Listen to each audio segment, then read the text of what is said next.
past few days, this has been one of the most important discussions on the front burner, examining some of the salient peculiarities of the incoming 10th Assembly and the power game that will shape the composition of its principal officers. Joining me tonight is a political communications expert, Biodun Ajiboye, for discussion on certain legislative agenda for the 10th National Assembly. Thank you very much for joining us tonight, sir. Thank you very much. I'm happy to be here.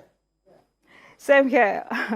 Now, barring any unforeseen circumstances, the 10th National Assembly will be inaugurated in June this year, and the lawmakers are expected, to take off from where their predecessors stopped. Now, given the composition of the incoming National Assembly and the spread of political parties, how will you describe it? Come again, please. How will you describe it, the composition of the incoming National Assembly after the conclusion of elections? Well, we are expecting that the new National Assembly would elect its officers as soon as this ninth Assembly is wound up. And from what we have currently, the APC is still in simple majority, and the PDP is giving us a good showing, Labour Party, NNPP, and SDP. And, you know that the business of the legislature or National Assembly is not the same as the executive, and it doesn't follow the pattern of elections, as it were. Therefore, the members of the National Assembly are eligible and entrusted with the responsibilities of electing themselves. So, it now depends on who is actually popular among those that will be throwing themselves out for election. And that's why it always comes with so much external influence. And the political party will want to ensure that there's a political balance in everything, which is why fundamentally the political party must structure and zone some of those positions into different areas of interest. So we can, as it is now, the total gamut of the next government starts from the president, who is from the southwest, the vice president is from northeast. So we now have positions left like this, the Senate president. Where should the Senate president come from? There must be a balance. Some are asking that the Senate president comes from the south east. Some are saying south-south. But the political party will settle for wherever they want the positions to be zoned into. I suspect from what I hear that it may, likely be zoned to the south-south. So when it's zoned to the south-south, those who are qualified within the south-south region will now jostle for that election and campaign and lobby and all of that. While the position of speaker is said, I think the party is still trying to, they haven't come up with a statement to say that where those positions have been zoned. But we can have we can hazard a guess with respect to how we think, those things should be. Thank you. All right, so before we get to structure, zoning, balance, it is on record that this is the first time that opposition parties won majority of seats in the House of Representatives. What's the implication of this for our country's democracy? The opposition parties won majority of seats in the National Assembly. In the House of Representatives. What's the implication of this for our country's democracy? Well, I do not, well, if the opposition parties, that is combination of all the opposition parties are more than the votes of the ruling party. That is what we are trying to say. Yes. Not that the opposition party has an overwhelming majority. Am I correct? Yes, please. If you have the statistics, let's roll the statistics out so that we can discuss afresh. From what I have here, the APC has about 175 votes in the House of Reps, and they have about 60 senators in the in the upper chamber. So I don't know, but if you have the statistics with you, there, let's roll it out. Then we can discuss on the basis of that statistics. Otuba, at the House of Representatives, APC has 175, while all the opposition parties, the Correct. combination of That's all what the I have opposition with me parties too. has Yes. 182. Oh yes, oh, that's not a problem. The way you put the question was going to get me to think that something else is happening. Yeah, but I can't hear. All right, so what is the implication of this for our democracy? The implication of that is that it is easy for those who are not political actors to expect an utopian circumstance, an utopian situation, whereby oh. Please go Can ahead. you hear me? I can hear you. Yes, please. Okay, it is easy for those who are not very conversant with the politics of our land to expect that the aggregation of all the other parties that have 183 members in the House of Reps will come together at once and then begin to fight the 175 or begin to go against the 175 votes of the ruling party. That will never happen. It never happens like that. What normally happens is, since the party has the simple majority, we already have the simple majority. The only thing that is, slightly uncomfortable is that the aggregation of all the other parties, they have more votes or they have more members than the ruling party. So what happens is that if the ruling party can come together in a block, it's 175. The other parties will not ever be able to come together in a block. Because, for instance, even if you say Labour Party will align with PDP, it is not likely that NNPP will align with PDP. It is not likely that SDP will align with PDP. So all those people will naturally find a space to come, to agree with the APC in whatever decisions that are taken in that circumstance.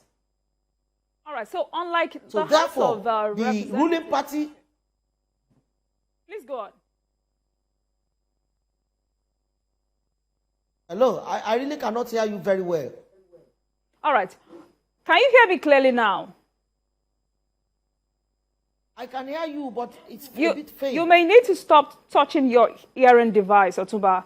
All right, so unlike the House of Representatives, the APC got the required majority in the Senate. So unlike the House of Representatives, the APC got the majority in the Senate. What will this mean for legislation and policy formulation in the next National Assembly?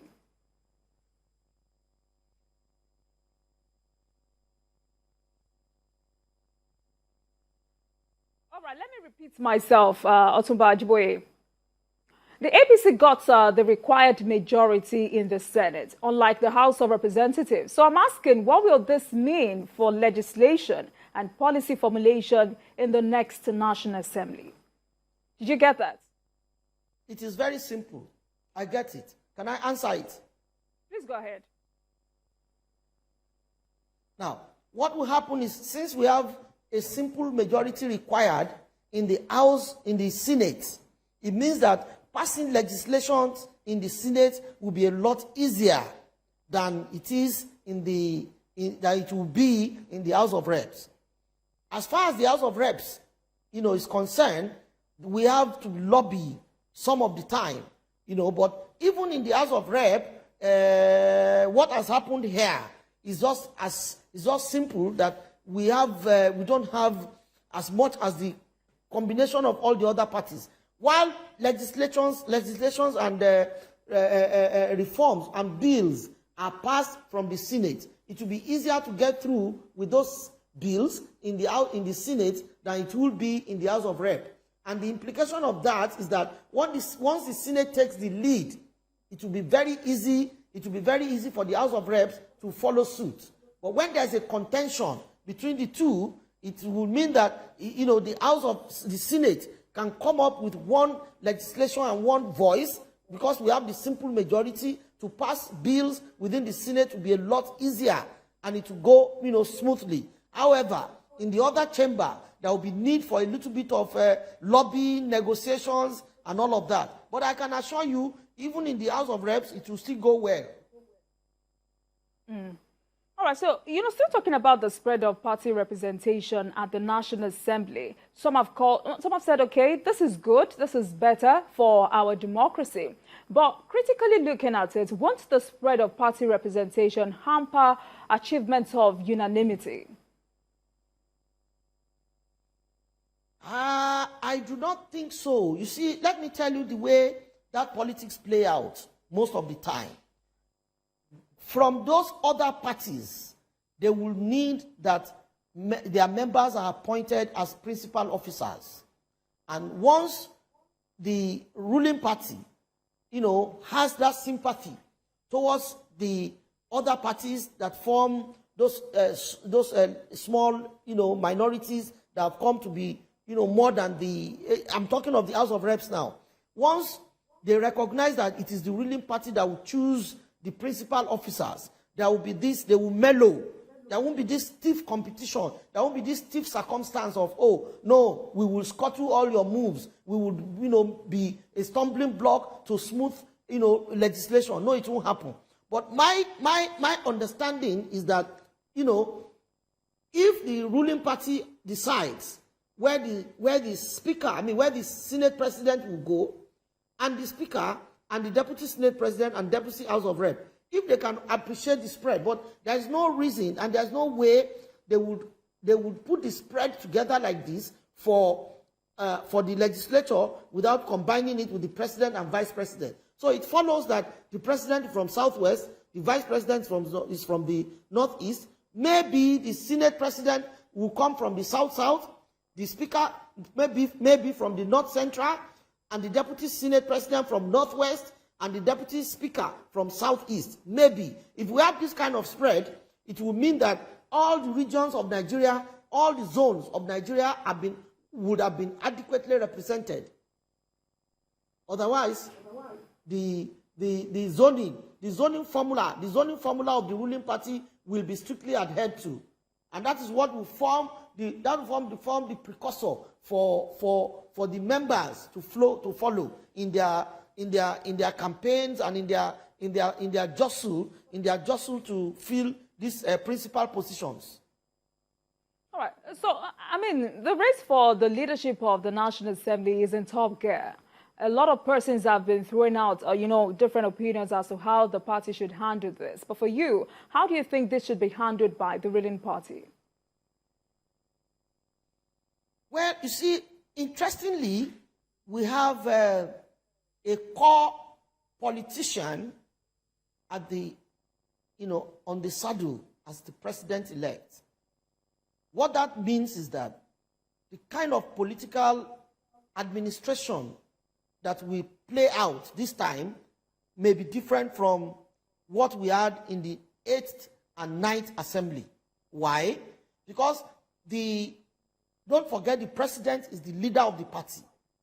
And if you have a president who really wants to play the right politics, then he knows that he has a responsibility to assuage, and balance out power. Every region deserves to be adequately represented in all these principal positions. So, therefore, I do not see a situation where in Bola Tinubu's administration, there will be this kind of, unlike President Buhari, who believes that, the situation should take care of itself. Bola Tinubu will take care of the situation by himself. And that makes the difference between the two leaders, because they have different styles and they have different approaches to solving problems. A Bola Tinubu will understand that, okay, if you have this, then it is right and reasonable for that other region to have that. You remember that in 2015, we had a turbulent National Assembly just because the president's influence in who becomes the Senate president was not very strong. I remember very well the kind of ambush that Senator Bukola Saraki had to do before he could become the Senate president. Now, the harmonious relationship that should exist between the executive and the legislature should play a greater part, a greater role in this situation we are getting into, which is why Asiwaju has started to discuss with all of these people who have interest. Asiwaju has met the party leaders. Asiwaju has met the chairman of the party, and some of those who are interested in those principal positions. Asiwaju is trying to see how he could discuss with them to make sure that we have a political robustness, such that we'll be rancor-free, such that we will, as ruling party, will be very cohesive. And once we are cohesive, then legislations will go very well, and there will be a very strong harmony between the legislature and the executive. All right, Atuba, we still have a lot of angles to dissect this discussion from, but that will be after this commercial break. Please stay with us. We'll be right back.